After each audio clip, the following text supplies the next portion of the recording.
안녕하세요. 오늘도 서현살롱을 찾아주셔서 감사합니다. 결혼 10주년을 맞은 여성이에요. 전래동화 중에 집신 파는 아들과 남학신 파는 아들을 둔 할머니 얘기 다들 아시죠? 비가 오면 집신 파는 아들 장사가 안 될까봐 걱정하고 날이 좋으면 남학신 파는 아들 장사가 안 될까봐 걱정하는 할머니 얘기요. 저도 한때는 그런 심정으로 살았던 적이 있어요. 제 남편 직업이 날씨에 영향을 받는 일이어서 하루도 마음 졸이지 않은 날이 없을 정도였거든요. 지금은 그 일을 그만두고 다른 일을 하고 있어서 더 이상 날씨 때문에 걱정할 일은 없어졌지만요. 이제서야 말이지만 제 남편은 전업을 하기까지 정말 마음고생이 많았어요. 다름 아닌 제 친정 식구들 때문에요. 지금도 그때 일을 생각하면 미안해서 고개를 못 들 정도예요. 저희 친정 부모님은 제가 어릴 때부터 돈에 쪼들려 살아오셨어요. 쉼없이 일을 하셨는데도 늘 돈 때문에 빚쟁이들한테 시달리고 자식들 앞에서 망신을 당하기 일쑤였죠. 국민학교 2학년 때였는데 친구들과 함께 저희 집에서 놀려고 수업이 끝나자마자 달려왔더니 웬 아저씨 목소리가 대문 밖에까지 쩌렁쩌렁하게 울리더라고요. 갚을 능력이 안 되면 애초에 빌리지 말아야 할 거 아냐. 능력도 없는 주제에 밥은 처먹겠다고 밥상까지 차려놓은 거 봐. 남의 돈도 못 갚는 주제에 이게 목구멍으로 넘어가냐? 길게 말할 거 없고 당장 내 돈 안 내놓으면 여기서 누울라니까 돈 가져와. 내 돈 가져오라고. 친구들은 신기한 듯 우리 집 반지하 창살에 달라붙어 집안을 훔쳐봤어요. 그리고는 놀란 듯이 저를 힐끔 쳐다보더라고요. 왜 그러나 하고 저도 허리를 숙여 집 안을 봤더니 글쎄 우리 아빠가 무릎까지 꿇고 싹싹 빌고 있지 뭐예요. 그 순간 가슴속에서 뜨거운 불길이 목구멍을 타고 오르는 것 같았어요. 그리곤 이내 제 얼굴은 눈물 범벅이 되고 말았죠. 갑작스런 제 울음에 친구들은 어쩔 줄 몰라 했고 제 눈치를 보며 하나둘 자기들 집으로 가버렸어요. 친구들이 가고 나자 그제야 저는 소리내 울먹였고 하필 그 모습을 아빠가 보게 되었죠. 그날 빚쟁이 앞에서 무릎을 꿇은 채 저를 바라보시던 아빠의 모습은 마흔이 넘은 지금까지도 가슴 아픈 상처로 남아있어요. 그날 아빠는 얼마나 창피하고 괴로우셨을까 생각하면 여전히 목밑이 따가울 정도로 울컥해요. 그 일 탓인지는 잘 모르겠지만 저는 돈에 대해 혐오감을 가지고 있어요. 살기 위해선 필수 불가결한 거지만 사람을 너무 아프게 하는 무기 같아서 내 손에 쥐고 싶은 생각이 안 들 정도로 말이에요. 반면에 제 여동생은 가난했던 어린 시절로 인해 돈에 대한 애착이 강해졌다고 하더라고요. 돈이 없으니까 사람들한테 무시당하고 대접 못 받는 거야. 솔직히 돈만 있어봐. 후줄근한 추리링을 입고 명품관에 가도 점원 애들이 알아서 낄걸? 돈 써주는데 안 그러겠냐고. 암튼 사람은 돈이 있고 볼 일이야. 난 우리 집이 엄청 부자였으면 좋겠어. 아무도 무시 못하게 떵떵거리고 살게. 이런 동생의 소원은 아빠가 친척분 도움으로 이태원에서 옷장사를 시작하면서 조금씩 실현되어 갔어요. 제게는 오촌 당숙인 그분은 외국에서 의류를 수입하는 분이셨는데 제품을 판매할 수 있는 정식 라이센스가 없음에도 몰래 개별 수입해 들여와 이태원 가게에 숨겨놓고 팔았어요. 그 장사가 돈은 됐지만 단속에 여러 번 걸리는 바람에 실형을 받게 됐고 더는 장사를 할 수 없게 된 거예요. 그래서 자신은 해외에서 사입만 하고 장사는 저희 아빠한테 맡기게 된 거죠. 수입 정품만 팔아도 돈이 되지만 거기에 가짜 상표까지 단 짝퉁 물건도 만들어 팔면 수입이 서너 배는 된다는 말에 아빠는 위험을 감수하고 가품 장사까지 시작하셨어요. 덕분에 반년도 채 안 돼 빚도 다 갚고 얼마 뒤에는 산통내를 벗어나 번듯한 연립주택으로 이사까지 할 수 있었죠. 하지만 어디까지나 불법적인 일이라서 떳떳할 수는 없었어요. 언젠가 아빠랑 포장마차에서 소주를 마셨는데 그때 아빠가 그러시더라고요. 아빠가 돈 때문에 남 앞에서 무릎 꿇고 빌던 날 마음속으로 약속했다. 앞으론 가난해서 내 새끼 눈에 눈물 뽑을 일은 없을 거라고. 이태원에서 장사할 때 솔직히 너무 싫었지만 그래도 남의 손가락질 안 받고 내 새끼들 먹이고 입힐 수 있어서 버틸 수 있었어. 아빠는 양심을 팔아 가난을 벗어난 것에 창피함은 느끼셨지만 그래도 그때로 다시 돌아간다 해도 똑같은 결정을 할 것 같다고 하시더군요. 돈이 웬수라고 하면서 말이죠. 가품 장사를 하면서 아빠는 경찰서에 몇 번 가셨었는데요. 가품을 팔다 단속반에 걸리면 초범인 경우 양이 적으면 훈방조치로 끝나지만 재범인 경우부터는 가차 없었어요. 단속에 걸리면 일단 물건도 뺏기고 서에 끌려가서 조서도 쓰고 벌금까지 내야 하는데요. 이후에도 또 걸리면 그땐 실형까지도 받게 돼서 아빠는 늘 살얼음판을 걷는 심정으로 장사를 해야 했어요. 결국 아빠는 단속에 여러 번 걸려 더는 가게를 운영할 수 없는 처지가 됐고 그러던 차에 동대문 도매시장에 자리가 나서 본격적으로 도매 장사를 시작하게 되었어요. 예전엔 옷 도매시장이 남대문을 중심으로 활성화됐었는데 90년대 중후반으로 넘어가면서 동대문으로 옷 상권이 넘어갔거든요. 저희 집은 동대문 시장에 터를 잡고 옷 도매를 시작한 경우였어요. 가품을 만들던 공장을 가지고 있던 터라 물량도 충분히 뽑을 수 있어서 가게는 금방 자리를 잡았어요. 주로 만들어 팔던 옷은 나염 반팔티에 맨투맨 티셔츠, 폴로풍 체크 남방인데 거기에 구제 리바이스와 랭글러 청바지를 매치해서 팔았죠. 당시에 유행하던 얼터너티브 록그룹 너바나의 커트 코베인 스타일이라고 할까요? 암튼 우리 가게 옷은 날개 돋친 듯 팔려나갔어요. 그때부터는 아빠가 옷 공장을 맡고 엄마가 도매 판매를 맡아서 했어요. 한창 동대문 쇼핑몰이 인기를 끌면서 저희 집은 한몫 단단히 잡게 되었죠. 하지만 2000년 후반기로 들어서면서 동대문 쇼핑몰도 사양길에 접어들었고 저희 부모님 가게도 마찬가지였어요. 쉴 새 없이 돌아가던 아빠 공장은 신상보다 창고에 쌓이는 재고가 더 많아졌고 미싱사 이모님들도 하나 둘 공장을 떠나게 되었어요. 동대문 시장 옷은 유행에 민감해서 브랜드 제품과 달리 시즌을 더 나눠서 신상을 자주 뽑아내는 시스템이라 재고가 기하급수적으로 늘었어요. 이렇게 창고에 묵히다가는 제값은커녕 무게를 달아 헐값에 팔 판이었죠. 그래서 보다 못한 저랑 동생은 재고를 팔아 용돈벌이라도 할 요량으로 한창 유행하던 인터넷의 쇼핑몰을 열었는데 이게 신의 한 수가 되었지 뭐예요.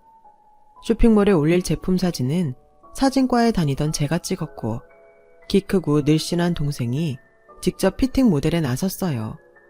오픈한 지 한 달 보름 만에 창고에 있던 재고를 다 팔아치우고 아빠한테 부탁해 미싱사 이모님들을 다시 모으게 했어요. 그렇게 아빠 공장에서 제품을 뽑아서 본격적으로 쇼핑몰 장사에 나섰죠. 처음엔 반신반의하며 지켜만 보던 엄마도 우리 자매가 올린 첫 달 매출을 보시더니 팔 걷어붙이고 제품 포장에 나서주셔서 따로 인건비 나가는 것 없이 우리 식구끼리 쇼핑몰 운영을 할 수 있었어요. 그쯤 되자 엄마는 계약서를 쓰자고 닥달을 하시더라고요. 세상에 공짜가 어딨니? 아빠 거랑 내 목 제대로 쳐줘. 안 그랬단 봐라. 당장 파업이야.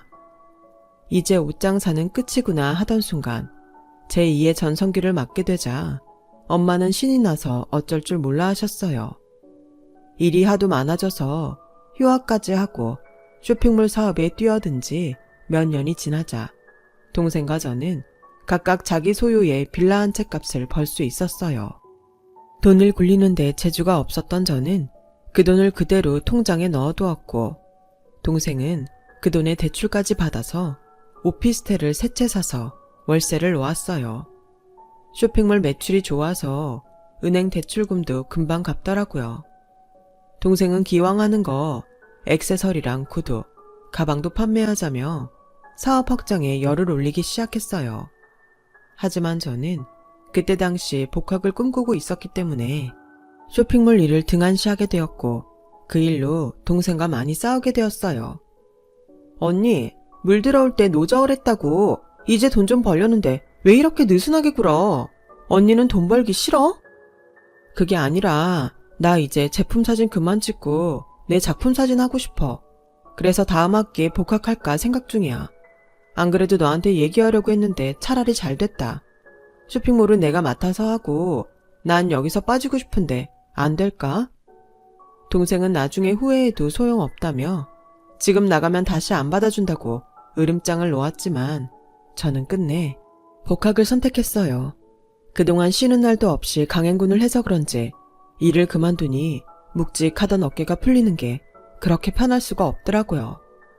그렇게 저는 학교로 돌아갔지만 몇 년 동안 제품 사진만 찍다 보니 제 사진이 많이 변질돼서 교수님께 욕만 엄청 먹고 말았어요. 게다가 나이 어린 과 친구들 작품이 어찌나 좋은지 실습을 할 때마다 제 자신이 너무 초라해지더라고요. 자존감이 바닥을 치던 그때 제게 다시 카메라를 잡게 해준 사람은 다름 아닌 남편이었어요. 남편은 저보다 2살 아래 후배였는데 군대에 다녀온 뒤 복학해서 저랑 같은 학년에 다니고 있었어요. 남편은 입학할 때 사진과 수석을 했을 정도로 실력을 인정받던 학생이었는데 입학과 동시에 영화에 빠지는 바람에 사진 작업보다는 영상 작업에 관심이 많은 사진과 이단하였죠. 남편과 저는 같은 과 학생들보다 나이가 많아서 늘 겉돌곤 했는데 어차피 그럴 바엔 굳이 동생들 노는데 끼어들지 말고 우리끼리 재미있게 놀아보자는 생각으로 같은 과 학생들과 은근히 떨어져 노는 은따가 되었어요. 촬영도 늘 같이 다니고 공모전도 같이 도전하고 밥도 늘 둘이 먹었죠. 3년 내내 그렇게 붙어 다니다 보니 옆에 없으면 허전할 정도였어요. 지금 생각해도 남편이 없었다면 남은 학기를 어떻게 다녔을지 생각만 해도 아찔하네요. 하지만 늘 같이 붙어 다니던 우리도 졸업을 앞두고는 서로 다른 진로를 선택하게 되었어요. 저는 은행에 넣어뒀던 돈으로 스튜디오를 열었고 남편은 본격적으로 영화 공부를 하겠다며 영화 아카데미에 들어갔어요. 비록 분야는 달랐지만 서로의 분야를 인정하고 있었기 때문에 여전히 절친한 관계를 유지할 수 있었죠. 하지만 그때까지만 해도 여전히 남사친 여사친일 뿐 그 이상도 그 이하도 아닌 관계였어요. 그러다 서로를 이성으로 바라보게 된 건 남편이 사고로 손을 크게 다치면서였어요.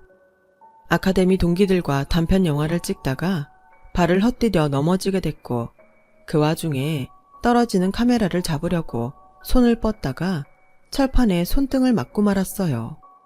하필 신경을 건드려서 3차례나 수술을 받았지만 수전증이 생겨서 카메라를 잡기 힘들어진 거예요. 인생의 절반을 카메라만 잡고 살던 사람이 그걸 못하게 되자 마치 세상 다 산 사람처럼 의기소침해지고 의욕이 사라지더라고요. 그래서 일부러 촬영 보조라도 하라고 제 스튜디오로 불러냈죠. 카메라를 못 잡아도 여전히 사진을 만질 수 있다는 걸 알려주려고요. 처음엔 안 내켜 하더니 막상 촬영이 시작되니까 시키지 않아도 스스로 조명도 잡아주고 보정 작업까지 척척 해내더라고요. 한 일주일 그렇게 지내다 보니 자기도 마냥 손 놓고 있을 수 없다는 생각이 들었는지 처음보다 많이 적극적으로 움직이기 시작했어요. 그리고 제가 없는 동안에 카메라 잡는 연습도 하는 것 같더라고요. 아무래도 동영상이 아닌 스틸컷이라 그런지 트라이포트에 걸고 하는 작업은 무리 없이 진행할 정도가 되었고 조금씩 욕심을 내며 다시 카메라를 손에 쥐게 되었어요. 그 무렵 저도 스튜디오 사정이 그리 좋은 편은 아니라서 그만 졌고 다른 일을 알아볼까 했었거든요. 그런데 하루는 남편이 그러는 거예요. 우리 베이비 촬영을 해보는 게 어떨까? 스튜디오 촬영도 하고 야외 촬영도 하면 사람들 반응이 꽤 괜찮을 것 같은데 말이야. 엄마들이 애들 100일 돌 촬영은 괜찮은 스튜디오에서 찍고 싶어 하잖아. 일종의 틈새 시장이다 생각하고 한번 도전해보자. 스튜디오는 살려야지. 사실 그때까지는 제가 배가 덜 고파서 그랬는지 썩 내키지는 않았어요. 하지만 쇼핑몰 하면서 번 돈 거의 다 까먹고 스튜디오 월세까지 밀리는 상황이 되자 더는 안 되겠다 싶어 울며 겨자 먹기로 베이비 촬영을 강행하기로 했어요. 와, 진짜 힘들더라고요. 아기들 기분 띄우느라 나이트에서도 안 추던 막춤을 추고 아기들 환심을 사느라 알록달록한 옷을 입고 삐에로처럼 흔들며 셔터를 누르는데 땀을 바가지로 흘리며 촬영을 마치면 그대로 소파에 쓰러지길 일쑤였어요. 저와 달리 남편은 힘든 줄도 모르고 신나게 셔터를 누르는데 마치 제 옷을 입은 사람처럼 펄펄 날았죠. 솔직히 남편 덕분에 스튜디오를 살렸다고 해도 과언이 아니었어요. 덕분에 월세 걱정이 없어지자 남편은 내친 김에 프로필 사진과 커플 스냅 사진 촬영도 하자고 했고 샘플 사진을 뽑기 위해 우리는 가짜 커플이 됐어요. 트라이포트에 카메라를 걸어놓고 손 안에 리모컨을 숨겨들곤 마치 다른 사람이 찍어준 사진처럼 페이크 커플 사진을 완성했죠. 사진은 꽤 그럴듯했어요. 그런데 다 찍은 사진을 보니 서로를 향한 눈빛이 마치 진짜 연인들처럼 다정하고 따뜻해서 내심 놀랐죠. 남편도 저와 같은 생각이었는지 지나가는 말처럼 그러더군요. 우리 꽤 잘 어울리네. 이것도 기념인데 지갑에 한 장씩 넣어 다닐까? 장난처럼 한 남편의 그 말에 왠지 설렜고 못 이기는 척 사진을 받아들곤 지갑에 넣었어요. 남사스럽긴 하지만 우리 둘이 찍은 커플 사진을 스튜디오 홈페이지에 올리고 전단지도 만들자 남편 예상대로 손님들이 꽤 들더라고요. 정적인 사진이 아니라 스냅 사진이라 사람들 반응은 더 좋았어요. 아무래도 표정이 자연스러우니까요. 남편 덕분에 스튜디오도 자리를 잡아가고 그러는 사이 우리 둘 관계도 친구를 넘어선 연인으로 발전해 있었어요. 그리고 프로포즈도 없이 결혼이 기정사실화되었고요. 우리에겐 너무도 자연스러웠던 결혼 과정이 우리 집 식구들한테는 갑작스런 일이었던 모양이에요.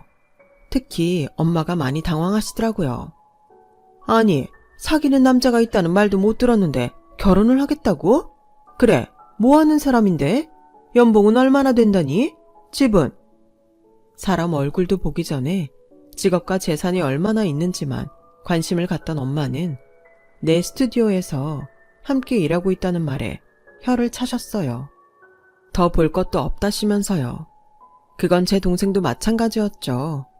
그나마 다행인 건 아빠는 제 편을 들어주셨다는 거예요. 아직 어떤 사람인지 보지도 않고 거절부터 할 생각이야. 그러지 말고 한번 만나보자고. 우리 딸이 좋다는데 궁금하잖아. 그래, 집에는 언제 데리고 올 거니? 아빠 덕분에 우리 부모님께 인사를 드리게 된 남편은 평소와 달리 꽤 긴장한 모습이었지만 그래도 진지하게 얘기를 이어나갔고 그런 진중한 모습을 아빠는 마음에 들어 하셨어요. 하지만 엄마는 끝까지 반대였어요. 사람 좋아봤자 소용없다. 남자는 자고로 능력이 있어야지. 네 동생 봐라. 요즘 만나는 남자가 대학병원 정형외과 레지던트란다. 너도 알지? 정형외과 의사들 돈 잘 버는 거. 그런데 언니가 돼서 넌 고작 네 가게 직원을 데려와? 세상에, 동생 보기 창피하지 않아? 네가 그렇게 죽고 못 산다니 나도 더는 반대 안 한다만 똑똑히 알아도 나중에 사니 못 사니 투정했다간 그땐 가만 안 둘 줄 알아? 엄마는 끝까지 독설을 내뱉으며 마지못해 결혼을 허락해 주셨어요. 저희 시댁은 강원도 원주에 있는데 시골 부모님 모두 농사를 지으시는 분들이라 농번기를 피해 결혼식 날짜를 잡았는데 엄마는 이것 때문에 또 한 번 난리를 치셨죠. 남편 능력이 안 되면 시부모 덕이라도 봐야 되는데 농부가 웬 말이냐고요. 그 일로 남편은 저희 엄마한테 또다시 모진 말을 들어야 했지만 용케 참아주었어요. 하지만 말 그대로 그 순간을 참은 거지 마음에서 지웠던 건 아니었죠. 결혼식을 올리고도 우리는 신혼여행을 떠날 수 없었어요. 스튜디오에 예약이 밀려서 좀처럼 시간을 뺄 수가 없었거든요. 솔직히 그 와중에 결혼식까지 치른 것만도 기적이었죠. 당시 스튜디오 안쪽에 생활 공간을 꾸며서 살던 우리는 열심히 벌어 지상으로 올라가자는 꿈을 키우고 있었어요. 그리고 그날은 눈 앞까지 온 상태였어요. 결혼 후 1년 만에 드디어 우리는 전셋집 보증금을 다 모을 수 있었고 싸게 나온 전셋집을 계약했어요. 집주인이 외국에 사는 사람이라 위임받은 부동산 중개사와 계약을 하게 되었죠. 인테리어 공사까지 다 돼 있는 데다 빌트인 가전제품과 가구도 꽤 들어있어서 말 그대로 몸만 들어가면 되는 그런 집이었어요. 저희처럼 간신히 전세 보증금만 가진 사람들한텐 더없이 좋은 집이었죠. 그렇게 첫 신혼집을 꾸밀 생각에 잔뜩 부풀어 있던 저희는 잔금을 치르고 막 이사를 하려던 그 순간 청천벽력 같은 소리를 듣게 되었어요. 네? 전세를 놓은 적 없다고요? 저희가 분명히 부동산 중개사랑 직접 계약서까지 썼는걸요. 아, 글쎄, 난 그쪽이랑 계약한 사실도 없고 부동산 중개사란 사람도 만난 적 없어요. 따질 거면 부동산 가서 따지고 당장 내 집에서 나가줘요. 내가 인테리어 공사 맡겼지? 언제 집 세놓겠다 그랬어. 웃겨 정말. 알고 보니 부동산 중개사라던 사람은 사기꾼이었고 우리는 피 같은 전세금을 한순간에 날리고 말았어요. 돈도 돈이지만 사기를 당했다는 충격에 남편도 저도 한동안 정신을 차릴 수 없을 정도였죠. 거기다 주변에 저희와 컨셉이 비슷한 스튜디오가 많이 생겨서 손님도 줄고 수입이 반토막이 난 거예요. 시련은 연이어 찾아온다고 그 상황에 제가 임신까지 했지 뭐예요. 변변한 집도 없는 판에 애까지 생기자 정말 머릿속이 터져나갈 것 같이 복잡하더라고요. 이대로 남편한테 비밀로 한 채 애를 지울까도 생각했어요. 하지만 아무리 생각해도 나 혼자 결정할 일이 아닌 것 같아서 남편한테 임신 사실을 알렸어요. 그랬더니 저처럼 걱정부터 할 줄 알았던 남편이 세상 다 얻은 사람처럼 기뻐하며 저를 안아주지 뭐예요. 자기가 무슨 수를 써서라도 우리 애 키울 돈은 마련할 테니 걱정 말고 몸조리에 힘쓰라면서요. 남편을 많이 믿고 의지하긴 하지만 솔직히 그때는 그 말에 그리 믿음이 가지 않았어요. 남편을 믿지 못해서가 아니라 상황이 너무 어려웠으니까요. 남편은 낮엔 저와 함께 스튜디오를 운영하고 밤에는 어디론가 나가곤 했어요. 어딜 그렇게 다니냐고 물어도 그냥 친구들 만났다는 말만 할 뿐 자세히 얘기하려 들지 않더라고요. 새벽녘에야 들어온 남편은 항상 맛있는 냄새가 났어요. 튀김 냄새에 달콤한 양념 냄새까지. 나 몰래 친구들과 만나 술이라도 마시고 다니나 했는데 이상하게도 술 냄새는 나지 않았어요. 남편이 밤 시간에 외출을 하는 날이 이어졌고 참다 못한 저는 남편의 뒤를 쫓기로 했죠. 그날도 남편은 스튜디오 정리를 하고 외출 준비를 했고 저는 내색 않고 있다가 남편을 따라 나갔어요. 집에서 전철로 20분 거리의 역에 내린 남편은 도로변에 있는 치킨집으로 들어가더라고요. 길 건너에서 그 모습을 훔쳐보던 저는 내 예상대로 남편이 친구들과 만나고 있나 보다 했는데 그 순간 남편이 치킨 포장 봉지를 들고 가게에서 나오지 뭐예요. 그리고는 가게 앞에 세워둔 스쿠터를 타고 어디론가 가버리더라고요. 그 길로 치킨집에 들어가 방금 나간 사람이 여기 자주 오냐고 물었더니 아, 정훈씨요. 우리 배달원인데요. 배달일은 처음이라고 하는데 성실하고 빠릿빠릿하니 일을 참 잘해요. 며칠 전에 밤새도록 비가 엄청 왔잖아요. 그래서 배달은 접어야 하나 고민했는데 그 날씨에도 배달을 하겠다고 나왔더라고요. 요즘 젊은 친구 중에 저런 사람 없어요. 그런데 누구세요? 그 말에 다리에 힘이 쭉 빠졌어요. 하루 종일 스튜디오 일을 도맡아 하곤 밤에는 배달 일까지 해왔다니 그런 사람을 의심했던 제가 한심했죠. 저는 가게 사장님한테 제가 왔었던 건 비밀로 해달라고 말하곤 도망치듯 치킨집을 나왔어요. 집으로 돌아오는 내내 하염없이 눈물이 흐르더라고요. 가정 노릇을 하겠다고 혼자서 몸부림치며 살고 있는 남편을 생각하니 제가 너무도 철없게만 느껴지더라고요. 그래서 남편 어깨에 지워진 짐을 저도 나눠지어야겠다는 생각에 동생한테 전화를 걸어 다시 쇼핑몰 일을 하고 싶다고 말했어요. 처음엔 절대 안 된다고 거절하던 동생은 저희 집 사정을 듣고는 한숨을 쉬더니 답답한 듯 그러더군요. 그러게 내가 뭘 했어? 결혼은 사랑만 있다고 되는 게 아니라니까? 평강공주 콤플렉스도 아니고 뭐하러 돈도 없는 남자 만나 그 고생이야. 언니 사정은 딱하지만 그렇다고 멀쩡한 직원 내보내고 언니를 다시 쓸 순 없고 일단 소품 쪽만 언니한테 맡길 테니까 그거라도 하겠으면 하고 아니면 말아. 그렇게 저는 동생 쇼핑몰 소품 촬영을 맡아 하게 됐어요. 차라리 저한테는 다행이었죠. 남편이 배달 일을 나가고 없는 시간에 스튜디오 작업을 할 수 있으니까요. 그래서 다음날 바로 동생 회사에 찾아가 일감을 받아왔어요. 혹여 남편이 알아챌까봐 소품은 창고에 잘 숨겨두었고 남편이 나가자 꺼내서 촬영을 시작했죠. 그렇게 부부간의 투잡 활동을 벌이며 노력한 덕분에 출산이 다가올 즈음 월세집 보증금 정도는 마련할 수 있었어요. 하지만 우리 부부가 몰랐던 불편한 진실 또한 마주하게 되었죠. 출산 후 집에서 육아를 하고 있는데 동생과 예비 제부가 찾아왔더라고요. 조카 선물이라며 값비싼 유아용품을 잔뜩 사들고 말이죠. 그런데 예비 제부가 제 앞에서 하지 말아야 할 말을 하고 만 거예요. 형님은 요즘도 그렇게 바쁘세요? 지난번 가족여행 때도 형님이 일 때문에 바쁘시대서 저희만 장인 장모님 모시고 갔다 왔는데 이번 여름 휴가도 못 오신다면서요. 결혼 전에 형님이랑 친해지고 싶은데 집안 행사에도 통 안 나오시고 친해질 기회가 너무 없네요. 저조차 들어보지 못한 가족여행에 집안 행사라니 도대체 무슨 소리를 하는지 모르겠더라고요.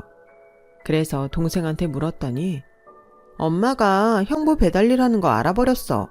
글쎄 형부가 상도동 이모네 치킨 배달을 왔었다지 뭐야. 그 일로 엄마가 창피해서 얼굴도 못 들고 살겠다고 얼마나 난리였는데 엄마가 형부 불러다 한바탕 한다는 걸 아빠가 가까스로 막았어. 솔직히 언니한테 미안한 소리지만 엄마 입장에선 그럴 수 있는 거 아니야? 나부터라도 사위가 배달일 한다면 창피해서 지방 경조사 때 안 부를걸? 그러니까 너무 야속해하지 마.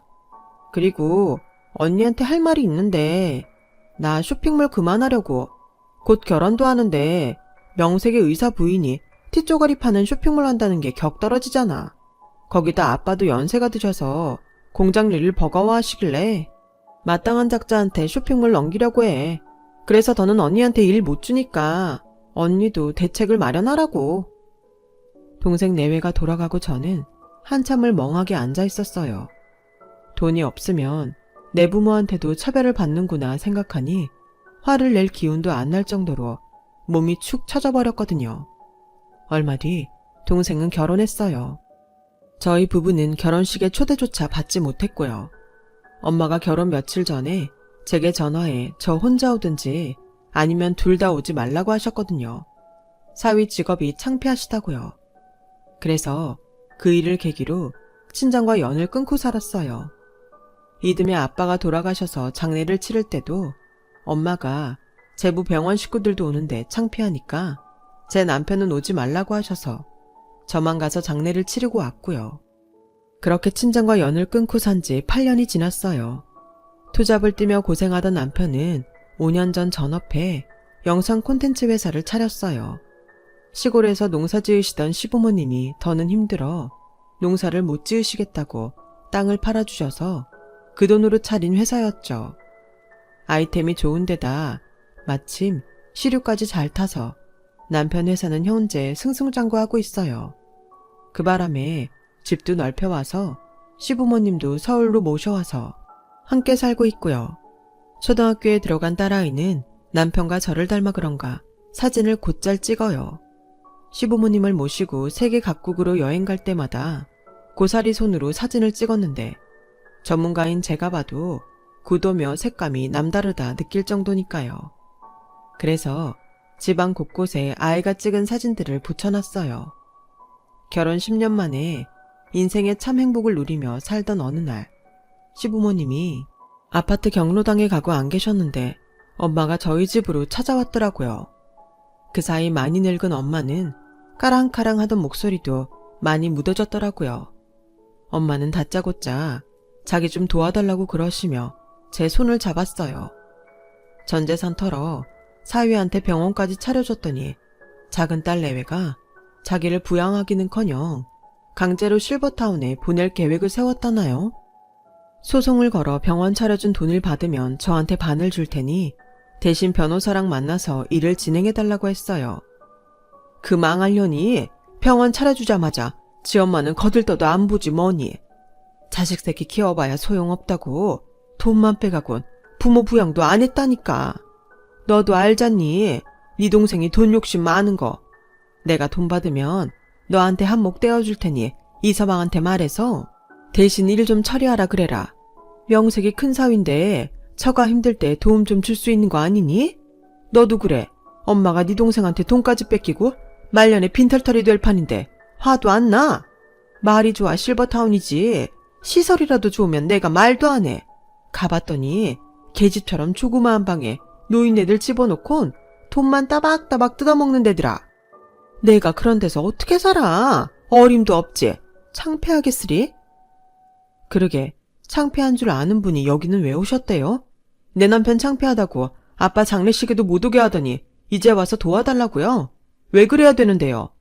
내 남편이 엄마한테 왜 그렇게까지 헌신적으로 굴어야 하냐고요? 작은 사위한테 전재산 퍼부었으면 거기 가서 도움을 받든지 준 돈 다시 뺐든지 하시라고요. 엄마가 우리 가족 버렸을 때 우리도 엄마 버렸으니까 그렇게 아시고 내 집에서 당장 나가주세요. 우리 어머님 아버님 오실 시간이니까 방해 안 되게 나가주시라고요. 엄마는 제 손에 등 떠밀려 집을 나가면서도 어떻게 엄마한테 이럴 수 있냐고 큰 소리 치셨어요. 그러다 복도 한 벽을 온전히 채우고 있던 제 딸아이의 사진을 보더니 눈시울을 붉히시며 한참을 넋놓고 바라보시더라고요. 만감이 교차하던 엄마의 표정 속에서 부러움과 한탄, 그리고 속죄의 심정이 고스란히 느껴졌어요. 결국 엄마는 울음을 터뜨리시곤 혼잣말처럼 내가 복을 찾네 라는 말을 하시곤 돌아가셨어요. 이후 동생한테 전화해 엄마도 날들이 빼먹었으면 부양의 의무라도 지키라고 한마디 하고 끊었어요. 모르죠. 이후로 동생 내외가 엄마를 얼마나 제대로 부양할지는요. 살면서 나와 내 가족한테 상처 준 이들에게 복수하고 싶다는 생각을 참 많이 했었는데요. 살아보니 최대의 복수는 그들이 부러워할 만큼 잘 사는 모습을 보여주는 게 아닐까 생각하게 되었어요. 저희 친정엄마가 제 딸이 찍은 사진 속 우리 가족을 보고 한참이나 눈도 못 떼고 부러워했던 것만 봐도 알겠더라고요. 사람에게 받은 상처는 사람을 통해 치유한다고 앞으로도 저는 제 가족을 통해 치유하고 치유받으며 살아갈 생각입니다. 지금까지 제 사연을 들어주셔서 감사드려요. 건강하시고 사랑하는 가족들과 항상 행복하세요. 여러분, 사연 댓글에 응원과 현명한 조언 부탁드려요. 좋아요와 구독은 저에게 큰 힘이 됩니다. 오늘도 좋은 일 가득하세요.